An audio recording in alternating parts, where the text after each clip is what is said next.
Here we are. Hopefully his engine's good. It's out of a Crown Vic. I was told it's from a police interceptor. I don't really think that makes any difference from just a normal Crown Vic, but I don't know. Getting ready to mount it on the stand here. Gotta go buy some bolts.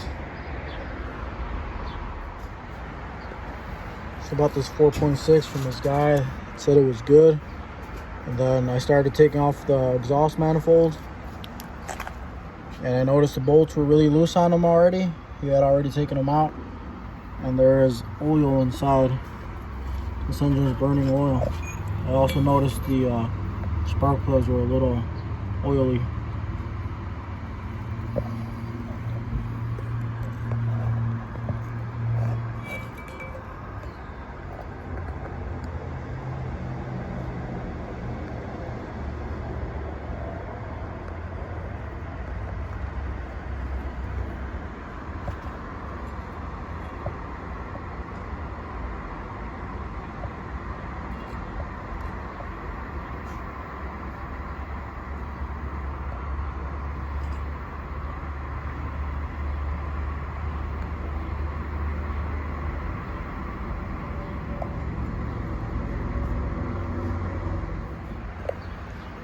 I'm going to be replacing the valve seals on this, and there's a lot of sludge in this engine, so I just grabbed a little spray bottle and filled it up with gasoline, and I sprayed it all down with gasoline.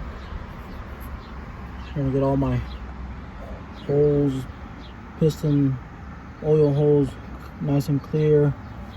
As you can see, that one, it's got gas in there. It's been sitting for about an hour with the gasoline in there. Gonna leave it like that overnight. This one, I just poured some gas in it. As you can see, it's a lot cleaner. Let me spin the engine so you guys can see it better. Look how dirty that is. Been sitting for an hour. And then this one.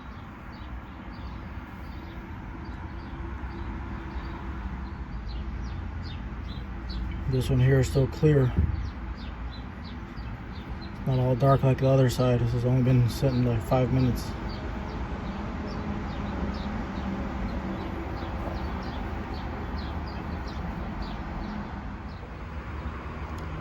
This is a piston from another 4.6 2-valve. As you can see, there's holes right here for your oil ring. There's a hole on each side.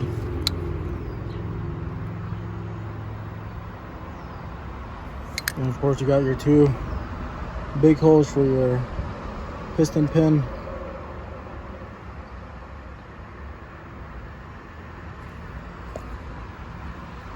As you can see, there's the holes right there. So the other one down there.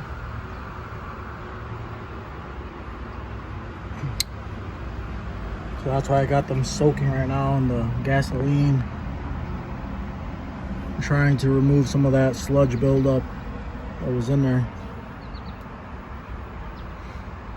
so that way hopefully we don't have any stuck oil rings, because now it's going to be burning oil because of that. Trying to clean it out a little bit.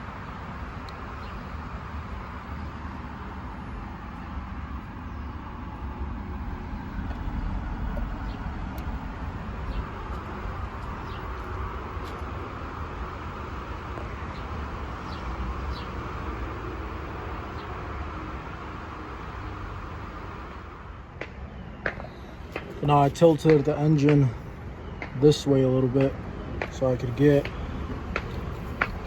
both of the holes covered on the piston. Those oil holes for the oil rings I was telling you about.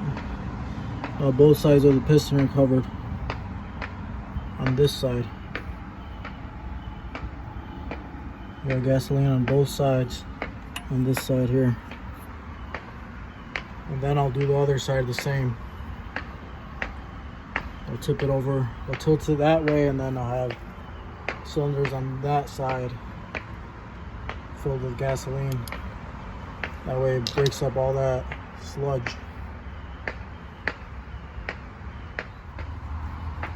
This is what the oil pan looks like. It's got some sludge. Not terrible, but it's also not the best. I didn't see any metal in here, so that's good. We're just gonna give it a quick cleanup like that with the gas, and then I'll change the valve seals, and we're just gonna run it. Here we are the next day. The gasoline has completely evaporated out of the pistons, and I'm assuming some gasoline came out of here, and it did a really good job cleaning some of this carbon. Watch this. Look at all that carbon. That's crazy. And this is gasoline. It smells like straight up gas. This one too. Did a decent job cleaning it out. Look at that. Wow. These two are probably there's all this carbon coming out. This is crazy. These two don't have any gasoline. For some reason I think they were on they have like the valves closed for the exhaust maybe. All that stuff probably went to the gasoline probably went to the intake maybe. This is nuts. Look at all that. Wow.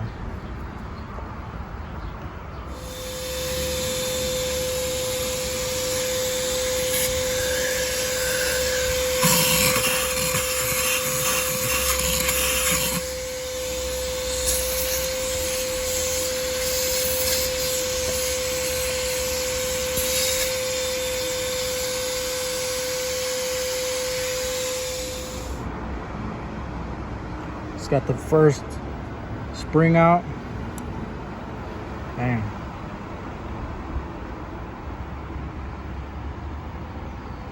There's the valve seal.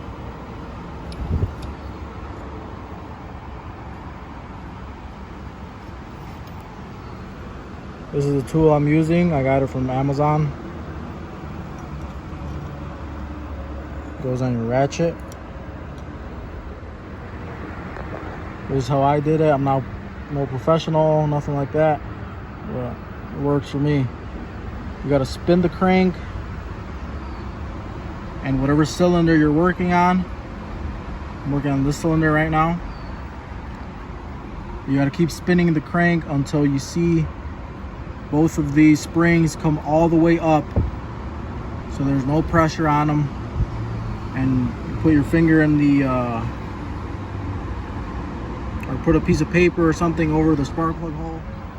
Here's the spark plug hole, and you could feel, or put a piece of paper, you feel the air coming out. And when your springs are all the way up and the cam is not pressing down on either one of them, you grab something like a long screwdriver and you put it inside the spark plug hole, and then you slowly spin the crank until it comes up at the highest point you could get it, until the piston comes all the way up the highest point.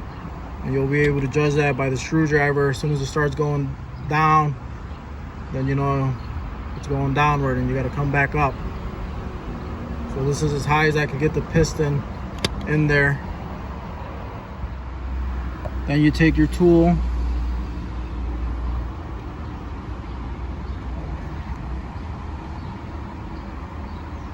this is how your tool goes like that,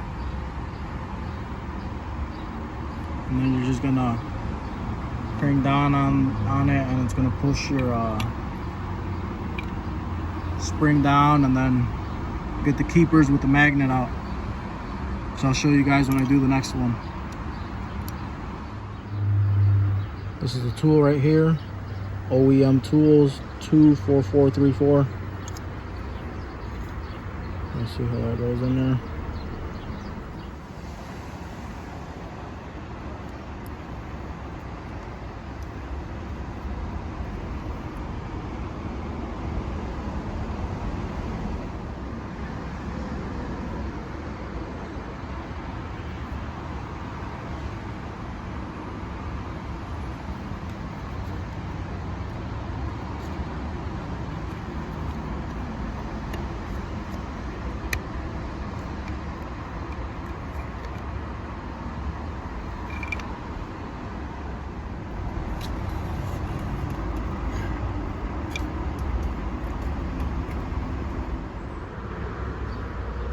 look at the difference between the old one and the new one. I'm gonna stab this screwdriver in there.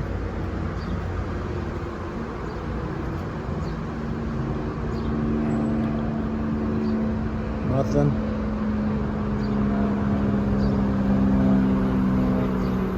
Stays on there. It's nice, new and tight, not worn out like the old one. The old one.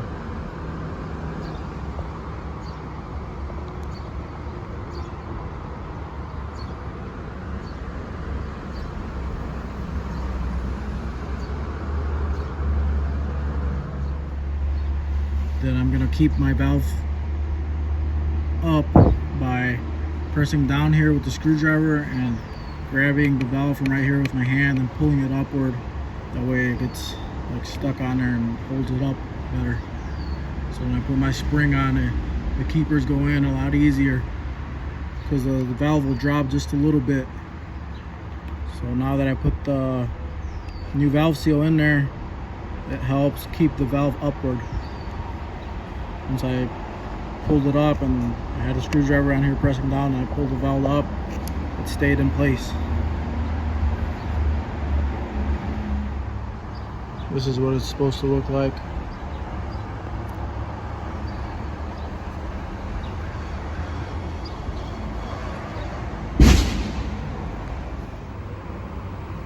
If you get a 4.6 from a Crown Vic and you're gonna swap it into your Mustang, you're gonna have to remove the intake manifold and throttle body,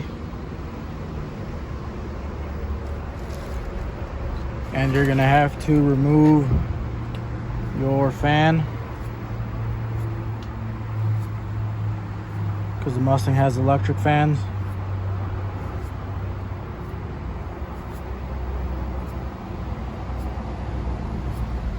And the way I remove the fan is I just hook up a chain to one of the bolts on the water pump pulley, and then I hook it up anywhere right there, and then I heat it up a little bit with the torch right there, and then just use a big pipe wrench and a big pipe as leverage on the pipe, and then bam.